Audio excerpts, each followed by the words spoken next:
بچوں اپنے دل کو صاف کرنا سیکھو۔ وہ کتنی مشہور حدیث ہے، آپ نے کہا اس دروازے سے ایک جنتی آ رہا، تو ایک انصاری صحابی داخل ہوئے، جوتا ہاتھ میں، داڑھی میں وضو کا پانی۔ اگلے دن اس دروازے سے ایک جنتی آ رہا ہے، تو ایک صحابی آئے، ہاتھ میں جوتا، داڑھی میں وضو کا پانی، وہی صحابی۔ اگلے دن اس دروازے سے ایک جنتی آ رہا ہے، تو وہی صحابی 3 دن جنت کی بشارت لیے۔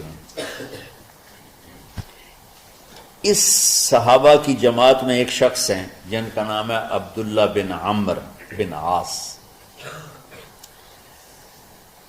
ان سے بڑا عبادت گزار صحابہ میں کوئی نہیں تھا، نہ سابقین میں نہ متاخرین میں، نہ پہلوں میں نہ بعد والوں میں۔ ان کی عبادت کیا تھی؟ ساری رات جاگنا، سارے دن کا روزہ، اور ایک ختم قرآن صبح سے شام۔ اتنی اللہ نے طاقت دی تھی۔ پھر وہی غلوب والی بات آ گئی، ایکسٹریم ہونے والی بات آ گئی۔ ان کی شادی والی رات حجلہ عروسی میں داخل ہو رہے ہیں، دلہن کے کمرے میں داخل ہو رہے ہیں، اور مصلی بچھا کے اللہ اکبر، اور دیر نفل پہ نفل، دیر نفل پہ نفل۔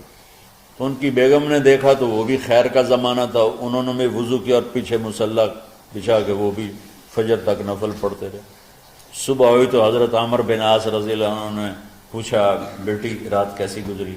کہا جی ماشاءاللہ آپ کے بیٹے تو بڑے عبادت گزار ہیں، ساری رات نفلوں میں ہی گزری۔ تو وہ ان کو شکایت کر دی۔ حضرت عمرو بن عاص کو اتنا غصہ چڑھا، وہ بیٹے کو تو کچھ نہیں کہا، کتنی حکمت کی بات ہے، سیدھے گئے اللہ کے نبی کے پاس، یا رسول اللہ یہ عبداللہ دیکھیں کیسا نادان ہے، اس کی شادی کی ساری رات نفل پڑھتا رہا۔ تو آپ کہتے ہیں ماشاءاللہ ماشاءاللہ کتنی بڑی بات ہے، نفلوں میں گزر گئی، رات بھی نفلوں میں گزر گئی۔ جیسے بعض وہ تبلیغ والے کہتے ہیں بچے کی ٹانگ ٹوٹ گئی پھر بھی گشت نہیں چھوڑا۔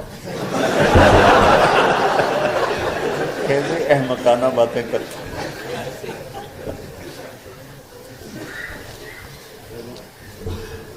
تو آپ نے حضرت عبداللہ بن عمرو کو بلا کے ڈانٹا کہ تو نے مہینے میں 3 دن روزے رکھنے، بس نہیں رکھنے،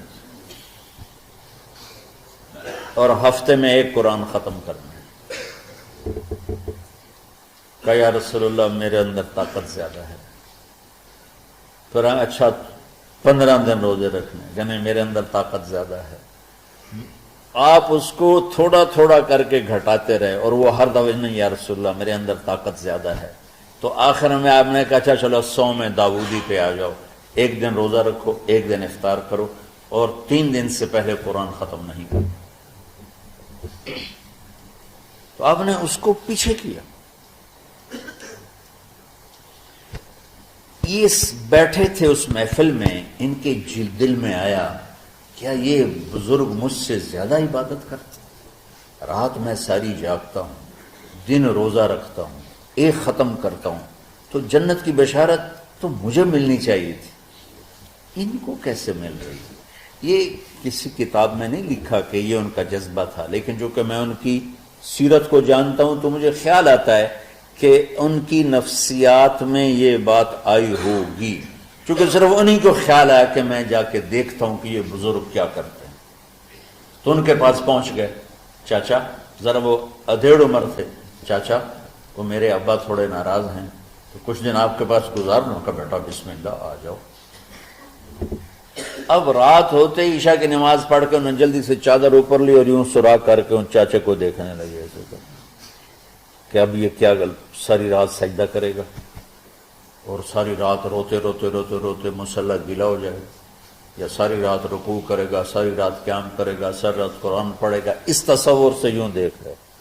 اور وہ بزرگ صحابی تشریف لائے، سرانے پہ سر رکھا، اللہم بسمک اموت و احیا، ہو گئے۔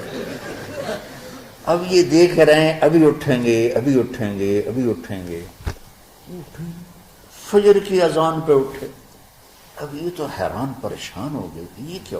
اس زمانے میں تو منافق تہجد نہیں چھوڑتے تھے ڈر کے مارے کہ پتہ نہ چل جائے ہمارے کفر کا. تو یہ چاچا جنت بھی لے گیا تو ستا بھی پیا کہ چلو کل دیکھوں گا. اگلی رات پھر چادر سر پہ کر کے اور یوں سوراخ کر کے لیٹے ہوئے اور دیکھ رہے. چاچا پھر تشریف لے اور سرانے پہ سر رکھا اللہم بسم کا منہ تو وہ آ گئے ہو گئے. فجر کی اذان پہ اٹھے.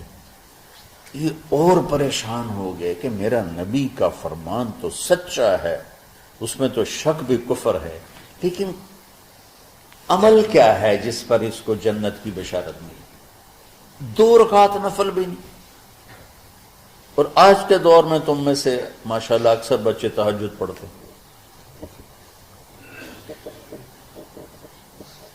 کہ ایک رات اور دیکھوں گا، تیسری رات اللہ بسم کا منہ تو ساری رات. تو تیسری رات پھٹ پڑے عبداللہ بن عمر، کہنے گے چاچا میری ابا سے کوئی لڑائی نہیں تھی، 3 دن میں تیرے بارے میں سنتا رہا جنتی جنتی جنتی. میں دیکھنے آیا تھا کہ آپ کیا کرتے ہیں.